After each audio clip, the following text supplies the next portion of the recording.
লেখিকা অনিন্দিতার বেহিসেবি। নামি আউটলেটের দামি খাবারের প্যাকেটগুলো টেবিলের ওপর সাজানো দেখেই মাথাটা গরম হয়ে গেল সুজিতের। আজ নিশ্চয়ই সাম্যর কোনো বন্ধুর বার্থডে ছিল। এমনটা মাসে ২-৩ বার তার বাড়িতে আসে। সে পছন্দ না করলেও রিনি নিয়ে আসে। সবেমাত্র ওভারটাইম করে বাড়ি ফিরেছে সুজিত। উপায় নেই, ওই সামান্য মাইনেতে ডায়ে আনতে বায়ে কুলায় না। ওভারটাইম না করলে সাম্যর স্কুলের ফিস, টিচারের মাইনে দেওয়া তার পক্ষে সম্ভব হবে না কোনো মতেই। আর একবার বিতৃষ্ণার দৃষ্টিতে সেদিকে তাকিয়ে চেঁচিয়ে উঠল সে, রিনি, এই রিনি, এদিকে এসো দেখি। রান্নাঘরে খুটখাট শব্দ শোনা যাচ্ছে। রিনি নিশ্চয়ই ওইখানেই আছে। সুজিতের হাঁক ডাক শুনে সে গম্ভীর মুখে বেরিয়ে এলো। কঠিন মুখে বলে উঠল, এসেই চেঁচামেচি শুরু করলে কেন? হয়েছেটা কি শুনি? আবার তুমি ওসব নামি দামি খাবার নিয়ে এসেছো? আমি বলেছি না কারোর দয়ার দান আমার লাগবে না। তোমরা খেয়ে এসেছো ভালো কথা, আমার জন্য আনার দরকার ছিল না তো। আমি তো বলে দিয়েছি দরকার নেই। ওটাকে বেসিক ম্যানার্স বলে। তুমি যাওনি বলে অনির্বাণের মা বাবা পাঠিয়ে দিয়েছে। শুধু তোমাকেই নয়, যারা আসতে পারেনি তাদের প্রত্যেকের জন্যই এমন ব্যবস্থা ছিল। মা যদি আপত্তি করতো কিংবা প্রত্যাখ্যান করতো, ওদের সম্মানে লাগতো, অপমান বোধ হতো। সেক্ষেত্রে স্কুলের বন্ধু বান্ধবরা ভাবতো আমার বাবা মা ম্যানার্স জানে না। সোসাইটিতে থাকলে কালচার মেনটেন করতে হয়, বুঝলে? একে তো বাকিতে লেভেল অনুযায়ী গিফট দিতে পারি না, তার উপর এমন আচরণ করলে। বলে ওঠে সৌম্য। নিজের অক্ষমতার দায় মায়ের ওপর চাপাচ্ছ কেন? বড় স্কুলে দিলে সেই রকম লাইফস্টাইলও মেনটেন করতে হয়। তোমার ক্ষমতা নেই জানি, মেনেও নিয়েছি, কিন্তু নিজের ফ্রাস্ট্রেশন মায়ের ওপর ঝেড়ে লাভ কি বাবা? স্বীকার করে নাও তুমি পারছো না। কাজে যাও মা, খামোখা কথা বাড়িয়ে লাভ নেই। ছেলেকে মারবে বলে হাত তুলেছিল, কিন্তু কোনো মন্ত্র বলে হাতটা আপনা আপনি নেমে গেল। কথাটার মধ্যে ভুল তো কিছু নেই। ভেবে দেখল সুজিত, ছেলে ম্যাচিওর হয়ে গেছে, যোগ্যতা অনুযায়ী কাজ জোগাড় করতে পারেনি সে, সেটা তার নিজেরই অক্ষমতা। এমনিতে ছেলে তার মন্দ নয়, বুদ্ধিমান, সেন্সিবল, বরাবর স্কুলে প্রথম 3-এর মধ্যেই থাকে। ছেলেকে ভালো স্কুলে দিতে পারলেও বাকি জিনিসপত্রে বন্ধুদের সঙ্গে পাল্লা দিয়ে ওঠা দিনের পর দিন সুজিতের পক্ষে মুশকিল হয়ে উঠছে। শুধু তাই নয়, যত ক্লাস বাড়ছে পাল্লা দিয়ে বাড়ছে প্রাইভেট টিউটরদের মাইনে। ক্লাসের সবাই প্রতি বছর বেড়াতে যায়, মাঝে মধ্যে আউটিংয়ে। সুজয় এত কিছু যোগান দিতে পারে না। সেই নিয়ে রিনির সঙ্গে প্রায়ই খিটিমিটি বাঁধে। সাম্যও বিরক্ত হয়, হয়তো বলতে চায় লাইফস্টাইল মেনটেন না করতে পারলে এত ভালো স্কুলে দেওয়ার দরকার কি ছিল। বলতেই পারে। বন্ধুদের ব্র্যান্ডেড জামাকাপড়ের সামনে নিজের নন ব্র্যান্ডেড জামাকাপড় দেখে হয়তো লজ্জা পায়। ভয় লাগে সুজিতের ছেলেটা যদি হীনমন্যতায় ভুগতে শুরু করে, তখন ভালো রেজাল্ট করতে না পারলে কি হবে? তার মতো জীবনের প্রতি পদক্ষেপে যাতে আপোষ না করতে হয়, সেজন্যই নামি স্কুলে দিয়েছে সে। প্রাইভেট টিউটরের ক্ষেত্রেও কার্পণ্য করেনি, কিন্তু আজকাল ছেলের কথা শুনে মনে হয় এটুকুই দিতে পারাটাই সব নয়। সোসাইটি, লাইফস্টাইল, কালচার সব কিছুতেই সে পিছিয়ে আছে। বন্ধু বান্ধবদের বড় বড় হোটেল রেস্তোরাঁয় জন্মদিন হয়, সেখানে সাম্যের জন্মদিনে কোনো রকমের লুচি নয়, ফ্রাইড রাইস আর কষা মাংসটুকুরও আয়োজন করতে পারে সুজিত, সেটাও রিনি বাড়িতে রাধে। টেক অ্যাওয়ে থেকে আনানোর ক্ষমতা নেই। জন্মদিন আসে যায়, মেনু বদলায় না। সেই নিয়ে সাম্যর মনে ক্ষোভ আছে। মাঝে মধ্যেই সেই আজ টের পায় সে, বন্ধু বান্ধবদের অনেকেই আজকাল তার জন্মদিনে আসতে চায় না। কেন চাইবে? একতলা সাদামাটা ঘর দালান, বড় সাধারণ। আজকাল সাম্য কাউকে ইনভাইট করতে চায় না, লজ্জা পায়, বড় হচ্ছে তো। চুপচাপ রিনির দেওয়া কেক খেয়ে নেয় সে, না খেলে হয়তো আবারও একটা অশান্তি লাগবে। সাম্য সবটাই দেখে, মুখে বলে না কিছুই। মুখের ভাব দেখে মনে হয় না কোনো রকম অনুশোচনা হয়েছে তার। রাত্রিবেলা সাম্য ঘুমিয়ে পড়লে মুখে কম দামি নাইট ক্রিম ঘষতে ঘষতে রিনি নরম গলায় বলে ওঠে, বুঝতে পারছি সংসার চালাতে তোমার একার পক্ষে খুব কষ্ট হচ্ছে, কিন্তু কি করব বলো? আমি চাই তোমায় সাহায্য করতে, ছেলের ইচ্ছে পূরণ করতে। কথার মারপ্যাচ বুঝতে না পেরে সুজিত বলে ওঠে, কি করতে চাইছো তুমি? একটা কাজ পেয়েছি, করব। উজ্জ্বল মুখে বলে ওঠে রিনি। সংসারে কিছু টাকা আসবে। বন্ধুদের জন্মদিনের পার্টিতে গিয়ে ছেলেটা মুখ চুন করে ঘুরে বেড়ায়। তাছাড়া ওদের মা বাবাদের হাসি চাউনিতে মনে হয় ইনভাইট করে যেন আমাদের দয়া করছে। বড় খারাপ লাগে জানো। রিনির কথা শুনে সুজিতের মনটা আরো খারাপ হয়ে যায়। নিজেকে অপদার্থ বলে মনে হয়। ছেলে বউয়ের চাহিদা পূরণ করতে পারে না যে সে পুরুষ অপদার্থ ছাড়া কি। কিন্তু মনের ব্যথা মনে রেখে হেসে বলে সে, কি করতে চাইছো বলো শুনি। আমার এক বন্ধু আছে, শাড়ির বিজনেস করে, ভালো জমিয়ে নিয়েছে। ওর থেকে শাড়ি নিয়ে আমিও শুরু করব ভাবছি। নুরি বলেছে কয়েক মাসের মধ্যে ব্যবসা জমে যাবে। তার শাড়ির কোয়ালিটি দুর্দান্ত, কাস্টমারের পছন্দ হবেই। অবাক হয়ে সুজিত বলে ওঠে, টাকা? টাকা কোথায় পাবে? কে দেবে? যতই বন্ধু হোক, শাড়ির ব্যবসা করতে গেলে তো প্রাথমিকভাবে কিছু তো মূলধন লাগবেই। মনে মনে ভাবে সে, রিনি দিবার স্বপ্ন দেখছে, ব্যবসা জমানো কি অত সহজ? স্বপ্ন মিনার ভাঙলে সেই ধাক্কা রিনি সহ্য করতে পারবে তো? আমার জমানো কিছু টাকা আছে, তোমায় ওসব নিয়ে চিন্তা করতে হবে না। ব্যবসা ভালো চললে পরের বছর আমরাও সাম্যর জন্মদিনে কোনো বড় হোটেলে পার্টি দেব। বছরে একবার বেড়াতে যাব। ছেলেটাকে আর মুখ চুন করে ঘুরে বেড়াতে হবে না। আপন মনে বলে ওঠে রিনি। সুজিত আর কিছু বলে না। দু চোখে স্বপ্ন সাজাচ্ছে রিনি। সাজাক। স্বপ্ন দেখার অধিকার তো সবারই আছে, সে পারেনি, তার যোগ্যতা নেই বলে। রিনি সাম্য স্বপ্ন দেখা থেকে বঞ্চিত থাকবে কেন? হয়তো রিনিই পারবে সাম্যর স্বপ্ন পূরণের সাথী হতে। পরের দিন ছেলে স্কুলে গেলে নুরির কাছে যায় রিনি। হাসে সে, তোমার হাজবেন্ড রাজি হলো তাহলে? সপ্তাহখানেক ট্রেনিং এর পর ক্লায়েন্টের কাছে পাঠানো হবে।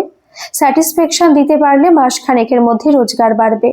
তোমাদের মতো হাউস ওয়াইফরা অনেকেই এখনই কাজ করছে শখ পূরণের জন্য। টাকার কার দরকার নেই বলো? আমি কিন্তু 11টা থেকে 4টে অবধি ডিউটি দিতে পারবো, তার বেশি নয়। সামান্য থেমে বলে ওঠে রিনি। চিন্তা নেই, এখানকার শিফট ফ্লেক্সিবল। বিভিন্ন পেশার মেয়েরা কাজ করে তো। আমাদের ক্লায়েন্ট বেসও হিউজ। আজ ট্রেনিং শেষে শাড়ি দুটো ব্যাগ মনে করে নিয়ে যেও। অবাক হয়ে তাকায় রিনি, হাসে নুরি। ভুলে গেছো তোমার হাজবেন্ডকে কি বলেছ? তুমি শাড়ির ব্যবসা করতে চলেছ। গাট্রি ভর্তি শাড়ি ছাড়া শাড়ির ব্যবসা হয় কখনো? কয়েক মাস যায় কেটে। ব্যবসা নামে মাঝে মধ্যে বাড়ি থেকে বেরিয়ে যায় রিনি। টাকা যে ভালোই আসছে দেখতে পাই সুজিত। মোটামুটিভাবে বাড়িটা সারানো হয়েছে। কলি ফেরানোর পর ঘরটা মোটামুটি চলনসই লাগছে। সপ্তাহে 2 দিন বাড়িতে ফুড অ্যাপে অর্ডার দিয়ে পিৎজা, মোমো, কবিরাজি আসছে। সৌম্য বেশ খুশি। সেদিনই বন্ধু বান্ধবদের নিয়ে নামি হোটেলে পার্টি করে এলো। সেখানে গিয়ে তাওয়া পমফ্রেট খেয়েছে, তার শত ব্যাখ্যানা করলো মায়ের কাছে। কিন্তু বাবা সে যেন সংসারে ব্রাত্য, যে প্রয়োজনীয় অর্থ দিতে পারে না, তার সংসারে কি গুরুত্ব? এখন বন্ধুরাও খুব সহজভাবে সৌম্যর সঙ্গে মেশে। ঋণীয় সম্মান বেড়েছে। হাত খুলে খরচ করতে পারলে সবাই সম্মান করে। কিন্তু এসব দেখে শুনে সুজিত একটুও খুশি হতে পারে না। এতদিন ধরে চাকরি করছে সে, ওভারটাইম করে হলেও সংসারের সব খরচা টেনেছে এতদিন, কিন্তু সচ্ছলতা আনতে পারেনি। রিনি এখন সচ্ছলতা এনেছে, খুশি হওয়া উচিত, কিন্তু পারে না। কারণ সে বুঝতে পারছে তাড়াতাড়ি রোজগার বাড়াতে গিয়ে ভুল পথ বেছে নিয়েছে রিনি। সোজা পথে যে এত তাড়াতাড়ি সাফল্য আসে না। কিন্তু মুখে কিছু বলে না সে। বলবে কিভাবে? বললেই হয়তো রিনি বলে উঠবে, চাহিদা পূরণে অক্ষম স্বামী মেনে নিয়েছি, আর কি চাও? ব্যবসায় আমার সাফল্য আসছে বলে হিংসা হচ্ছে বুঝি? আসলে কি জানো, ছেলে মাত্রই ওরকম। স্ত্রী ঘরে বসে থাকলে টাকা কামিয়ে আনছে না কেন ভেবে বন্ধুদের রোজগারের স্ত্রীদের দেখে দীর্ঘশ্বাস ফেলো, আর বউ কোনোভাবে রোজগার শুরু করলে হীনমন্যতায় ভোগো। সেদিন ফেরার পথে নামি পিৎজা আউটলেটের টেক অ্যাওয়ে কাউন্টার থেকে গোটা 2 পিৎজা এনেছিল রিনি।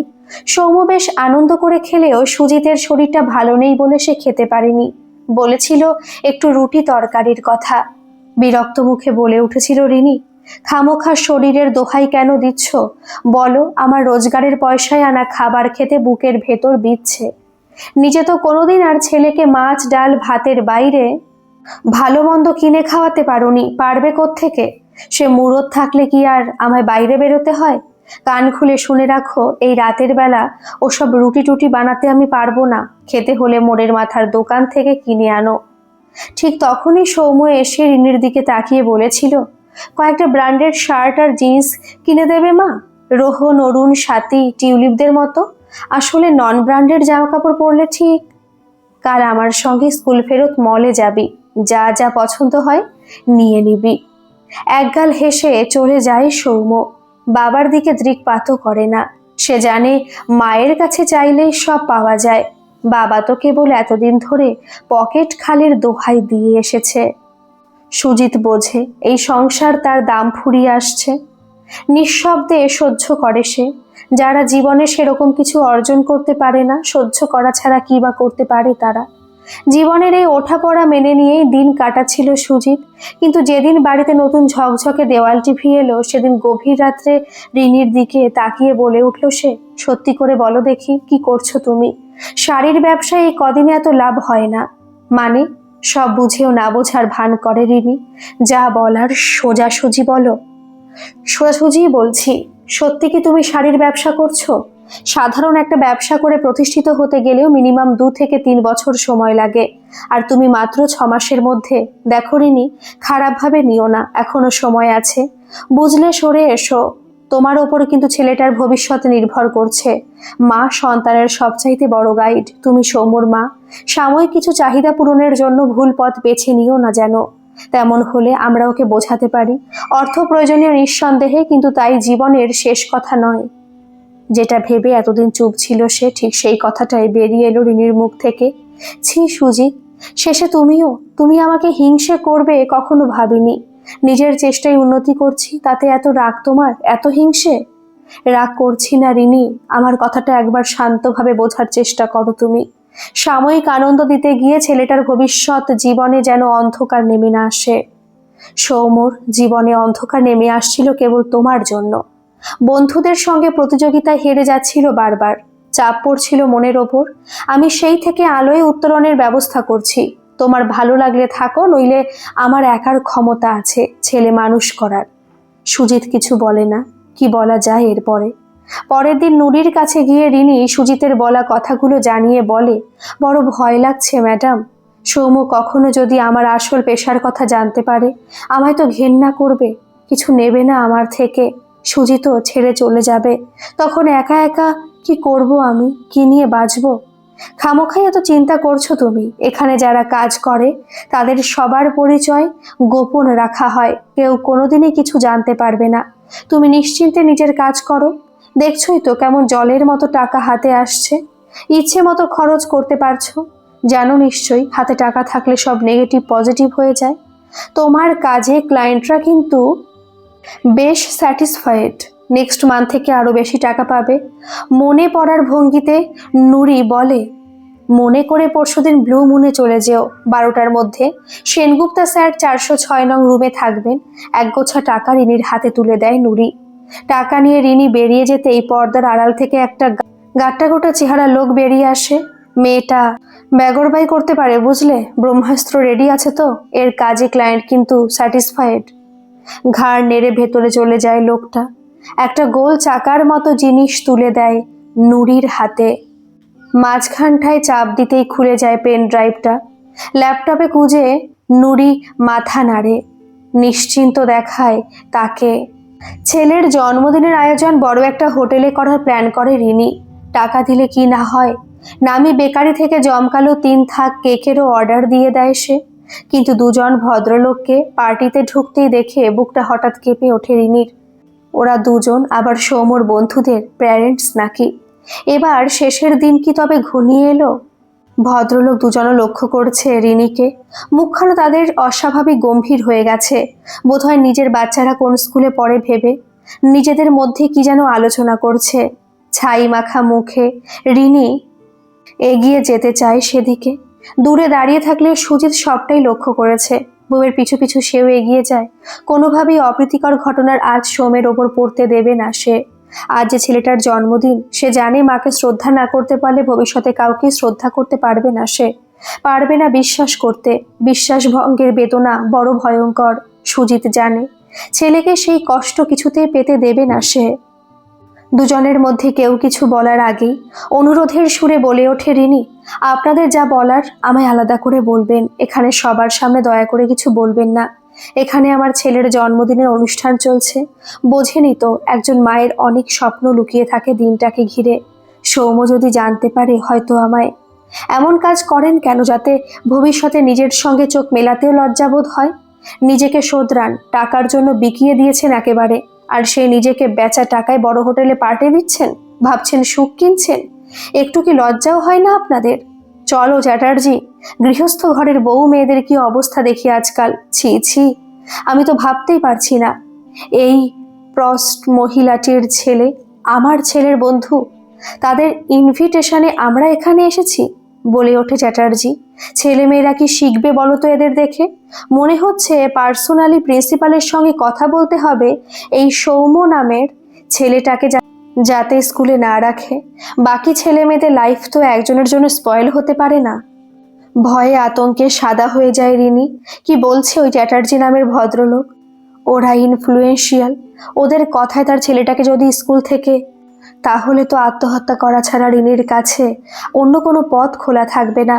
যা হোক করে সংসারটা চালাচ্ছিল তো সুজিত। সাময়িক আনন্দ দিতে গিয়ে সৌম্যর জীবনে একই ক্ষতি করে বসলো সে। সারা জীবন ছেলেটা তাকে দায়ী করবে। ভালো মা হতে গিয়ে ভিলেন হয়ে উঠবে সে ছেলের জীবনে। কোনোদিন তাকে আর সহ্য করতে পারবে না যদি সৌম্য খারাপ কিছু করে বসে। বুকের ভেতরটা অজানা আশঙ্কায় কাঁপতে থাকে রিনির। কিন্তু এই পার্টির এতগুলো লোকের মাঝে কি করবে সে? পায়ে ধরে বলবে ছেলের ভবিষ্যৎটা যেন এরা বরবাদ না করেন। উচ্চবিত্ত পরিবারের মানুষজন এরা। তার কথা কি শুনতে রাজি হবে? ভুল পদক্ষেপের জন্য যদি ছেলের ভবিষ্যৎ নষ্ট হয়, সুজিত কখনো তাকে ক্ষমা করবে না। সুজিতের কথা মনে পড়তেই সামনের দিকে তাকালো সে। ওই তো সুজিত চ্যাটার্জির সঙ্গে মগ্ন হয়ে কথা বলছে। ঠিক কথা বলছে না, কেমন যেন করুণ সুরে অনুরোধ করছে। দু তিনজনের দিকে তাকিয়ে দেতো হাসি হেসে ওখানে পৌঁছে যায় সে। বুকের ভেতর হাতুড়ি পিটলে কেমন হয় আজ মর্মে মর্মে উপলব্ধি করতে পারছে। সুজিত কি পারবে ওদের কনভিন্স করতে? একটু এগোতেই শুনতে পায় চ্যাটার্জি বলছেন, অমন লোভী মহিলাকে বিয়ে করেছেন কেন মশাই? শেষে কিনা শরীর বিক্রি? ভালো পন্থা। ছেলে স্কুলে গেল, নিজেও বেরিয়ে পড়লাম। ব্যঙ্গের হাসিতে বেঁকে যায় চ্যাটার্জির ঠোঁট। পাশের ব্যক্তির দিকে তাকিয়ে বলে ওঠেন, টাকা রোজগার করা কতই সহজ না আজকাল। সত্যি করে বলুন তো মশাই, স্কুলের ফিস টিস জোগাড় না করতে পেরে আপনি নিজেই বউকে এই পথে ঠেলে দেননি তো? দিতেই পারেন। আজকাল যা হচ্ছে দেখছি তো, প্রতিদিন কত কেসই তো আসে আমাদের কাছে। দিনকাল মোটে সুবিধের নয়। এই সব বাড়ির ছেলেদের সঙ্গে আমাদের ছেলেমেয়েরা পড়লে কি শিখবে বলুন তো? সুবোধ কি করবে জানি না, আমাকে তো প্রিন্সিপালকে জানাতেই হবে। প্লিজ আমার কথাটা একবার শুনুন। রিনি আমার স্ত্রী, ভালোবেসে হাত ধরেছিলাম। এত কিছু জানার পরেও ভালোবাসি। বুঝতে না পেরে ভালোভাবে বাঁচার নেশায় সাময়িক একটা ভুল করে ফেলেছে। চ্যাটার্জির হাত দুটো জড়িয়ে ধরে সুজিত। রিনি সশঙ্কিত চিত্তে চারপাশে তাকায়, দেখে নিশ্চিন্ত হয় যে কেউ তাদের দিকে লক্ষ্য করছে না। সবার নজর এখন সৌম্যর কেকের দিকে। কখনোই সুন্দর কেকটা কাটবে সে। বলে চলে সুজিত, রিনির ভুলের শাস্তি আমার ছোট্ট ছেলেটাকে দেবেন না প্লিজ। প্রতি বছর প্রথম 10-এর মধ্যে থাকে ছেলেটা। স্কুল থেকে টিসি দিলে, মানসিক অবসাদে ভুলভাল কিছু যদি ঘটিয়ে বসে, আপনারা নিজেদের ক্ষমা করতে পারবেন তো? পারবেন তো দায় এড়াতে? দুই ভদ্রলোক পরস্পরের দিকে তাকান। চোখে চোখে কি যেন কথা হয়। উনি যদি কথা দেন এই রাস্তা থেকে সরে আসবেন, তবেই কিন্তু আমরা প্রিন্সিপালকে ইনফর্ম করব না। সৌম্য ওই স্কুলেই পড়বে, সবটাই কিন্তু ওর হাতে। পায়ে পায়ে এগিয়ে আসে রিনি। নতমুখে বলে, আমি কথা দিচ্ছি, কিন্তু আমার ছেলের ভবিষ্যৎটা নষ্ট করবেন না প্লিজ। ওরা চলে যান, যে যার ছেলে মেয়েকে সঙ্গে নিয়ে। কেক কাটা অবধি অপেক্ষা করেন না। কি বোঝান দুজনকে জানা হয় না রিনি, শুধু দেখে অসন্তুষ্ট মুখে বেরিয়ে যাচ্ছে ছেলে মেয়ে দুটো। রিনি আর কিছু জানতেও চায় না। অবসাদে শরীর ভেঙে আসছে তার। শুধু মনে হচ্ছে এ পার্টি কখন শেষ হবে। এটুকু সে নিশ্চিতভাবে অনুভব করেছে, আজ সুজিত না এগিয়ে গেলে, পরিস্থিতির বাটন নিজে হাতে তুলে না নিলে, হয়তো তার লোভী মানসিকতার জন্য, হঠকারী সিদ্ধান্তের জন্য ছেলেটার ভবিষ্যৎ প্রশ্নচিহ্নের মুখে পড়ে যেত। সৌম্য ঘেন্না মাখা চাউনি দেখে বাঁচতে হতো সারা জীবন। গভীর রাতে অনুষ্ঠান শেষে বাড়ি ফিরে রিনি বলে ওঠে, ভুল হয়ে গেছে আমার, বড্ড ভুল হয়ে গেছে। পাশের ঘরে সৌম্য ততক্ষণে ঘুমিয়ে কাঁদা। তুমি কি আমায় ক্ষমা করতে পারবে? পারবে ক্ষমা করতে? আমি তো তোমায় আগেই সাবধান করেছিলাম, এমন কিছু করো না যাতে সাময়িক আনন্দের কারণে জীবনে দুঃখ নেমে আসে। তুমি কথা শোনোনি, মোহের বশে ছুটে গেছো। কাল জানিয়ে দিও আর তুমি ওই সব কাজ করবে না। আর তুমি তুমি কি আমাকে ক্ষমা করেছো? আমি কিন্তু আজও জানি তুমি দামি সিল্ক, বোক্কা, ইক্কত, গাদোয়াল বিক্রি করো। বিক্রি করে সৌমর চাহিদা পূরণ করেছো এতদিন, চিরকাল এমনটাই জানবো। হঠাৎ করে এসে কাজ ছেড়ে দেবো বললেই তো হয় না রিনি। আমরা পেশাদার, পেশাদারিত্ব আমাদের মর্মে। এটাও কিন্তু এক ধরনের অফিস জব, বুঝেছো? এখানে ঢোকা সহজ, বেরোনো নয়। বেরোনোর আগে অনেক প্রসিডিওর পূরণ করতে হয়। বলুন কি করতে হবে? এই কাজ আমি আর করব না, স্পষ্ট ভাষায় বলে রিনি। সোজা আঙুলে ঘি উঠবে না বুঝে নেয় নুরি। সামনে রাখা ল্যাপটপখানা ঘুরিয়ে দেয় তার দিকে। নিজের সেমিনিউড ছবি দেখে লজ্জায় মুখ ঢাকে সে। আরও আছে ফোল্ডারে, দেখবে নাকি? একটা কথা মানতে হবে, বাকি এমপ্লয়িজদের থেকে তোমার গ্ল্যামার অনেক বেশি, নইলে কি ক্লায়েন্টদের এত পছন্দ হয়?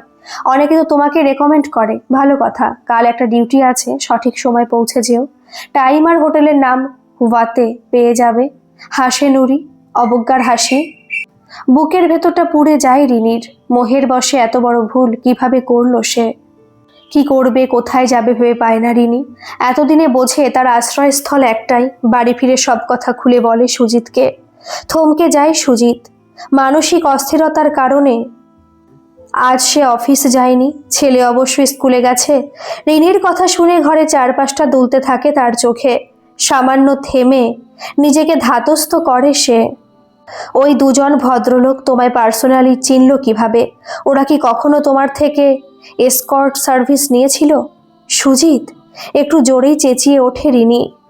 ইমোশনাল হয়ে লাভ নেই। ওই দুজন ভদ্রলোকের পরিচয় জানা একান্ত দরকার, যদি কোনো পথ বের করা যায়। চ্যাটার্জি আর ওর বন্ধু দুজনেই পুলিশে আছেন। একবার একটা হোটেলে রেড হয়। মনে পড়ে একদিন আমার বাড়ি ফিরতে খুব রাত হয়েছিল। মাথা নিচু করে বলে ওঠে রিনি। আর কোনোদিন বোধহয় সে সুজিতের সামনে মাথা তুলে দাঁড়াতে পারবে না। অন্ধকারের মধ্যে আলোর ছটা খুঁজে পেলে মরণাপন্ন ব্যক্তি যেমন বাঁচার আশায় সে অসম্ভবের পেছনে ছোটে, তেমনি এক অসম্ভব আশা সুজিতের মনের কোণে উকি দিয়ে যায়। ওই দুজন ভদ্রলোকের সঙ্গে একবার কথা বলা দরকার। ওরাই পারবে নুড়ির পাতা জাল থেকে তোমায় মুক্ত করতে। কোন থানায় পোস্টিং ওদের? চ্যাটার্জি পদবীধারী ভদ্রলোকটি তাদের এতখানি সাহায্য করবেন ভাবেনি সুজিত। থানায় তাকে দেখে সমস্যাটা শুনে হেসে বলেছিলেন ভদ্রলোক, আরে মশাই, পুলিশ হয়েছি বলে তো আর মানবতা বিক্রি করিনি। শিরদাঁড়াটাও এখনো জায়গায় আছে। চিন্তা করবেন না, এদের বিরুদ্ধে ঠিকঠাক অ্যাকশন নেব। দিনের পর দিন অমন বাজে কাজ করার পরেও যদি আপনি নিজের স্ত্রীকে মাফ করে দিতে পারেন, তবে আমি একজন ভালো পথে আসতে চাওয়া মানুষকে নিজের সাধ্যানুযায়ী সাহায্য করতেই পারি। রিনির কোনো রকম বিপদ হবে না তো? আপনি কথা দিচ্ছেন আমায়? দিচ্ছি মশাই, অত চিন্তা করবেন না, আমরা আছি তো। না প্রেস, না মিডিয়া, আপনার স্ত্রীর নাম সামনেই আসবে না। শুধু গোপনে উনি আমাদের ইনফরমেশনগুলো সাপ্লাই করবেন। অপরাধী জালে পড়া অবধি আপনাদের নিরাপত্তার দায়িত্ব আমাদের। চ্যাটার্জি কথা মতোই সব করেছিলেন। ভদ্রলোকের শিরদাঁড়া সত্যি সোজা। ধরা পড়ে গিয়েছিল নুড়ি ও তার গাট্টা গোট্টা সাগরেদ। তাদের ধরে এসবের পিছনে আরো বড় মাথায় হদিশ পেয়েছিলেন ওরা। প্রমোশন হয়েছিল চ্যাটার্জির। সুজিতকে ডেকে ভদ্রলোক হেসে বলেছিলেন, আপনার মতো প্রেমিক মানুষ দেখে নতুন করে ভালোবাসায় বিশ্বাস জন্মায় মশাই। সবকিছু মিটে যাওয়ার দুদিন পরে অফিস যাওয়ার জন্য তৈরি হচ্ছিল সুজিত। এমন সময় সৌম্য এসে বলল, মা, আমারও রুচিরার মতো ডিজাইনার ব্যাগ লাগবে, আজ বিকেলে এনে দেবে তো? রিনি চুপ করে আছে দেখে আবারও সে বলে উঠল, তুমি আজকাল একদম বেরোচ্ছ না কেন মা? তুমি কি আর ব্যবসাটা কন্টিনিউ করবে না? আমরা আবার আগের মতো গরিব হয়ে যাব। সবাই আমায় উপহাস করবে, বন্ধুরা দয়া করবে, নেমন্তন্ন করে বড়লোকই দেখাবে।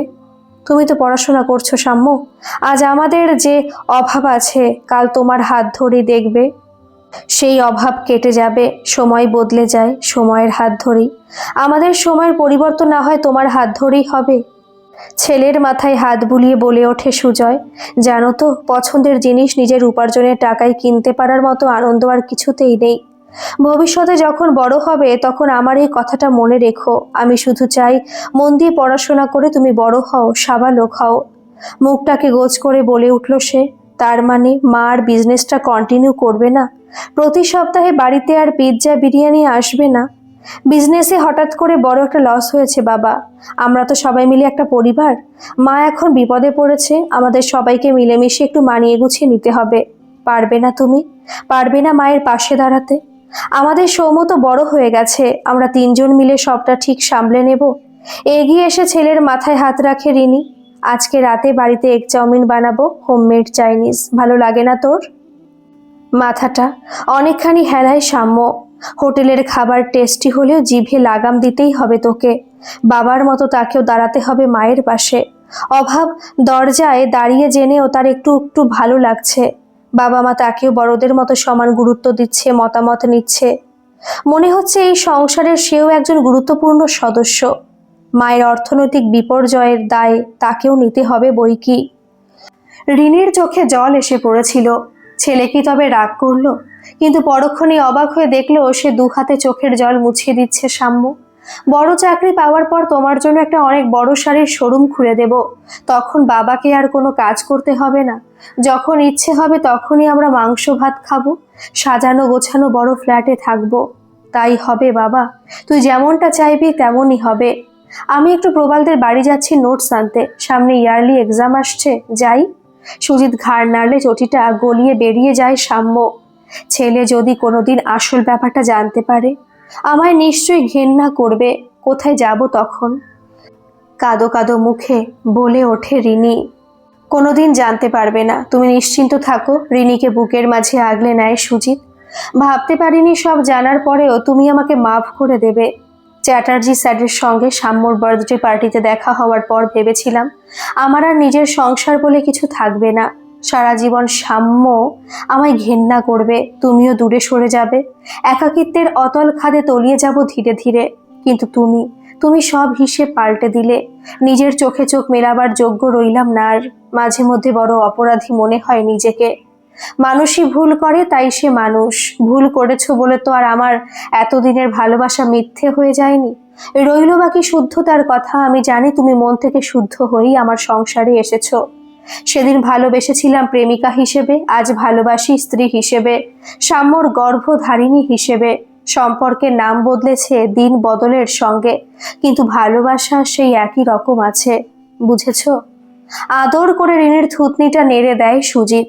খিচুড়ি করেছো বললে না আজ? তোমার হাতের খিচুড়িটা সত্যি দারুণ হয়। তাড়াতাড়ি দাও দেখি। বেশ কটা দিন অফিস কামাই হয়ে গেল, এবার থেকে সময় মতো অফিসে যেতে হবে, নইলে মালিক আবার টাকা কাটবে। তাছাড়া ওভারটাইমও ঘন্টাখানেক বাড়াতে হবে। নতুন ক্লাসে উঠবে সাম্য, দামি দামি বইগুলো কিনতে হবে না বুঝি? আজকের এই গল্পটি আপনাদের কেমন লাগলো অবশ্যই কমেন্ট করে জানাবেন, আর ভালো লাগলে একটা সাবস্ক্রাইব করে আমার পাশে থাকবেন। ধন্যবাদ।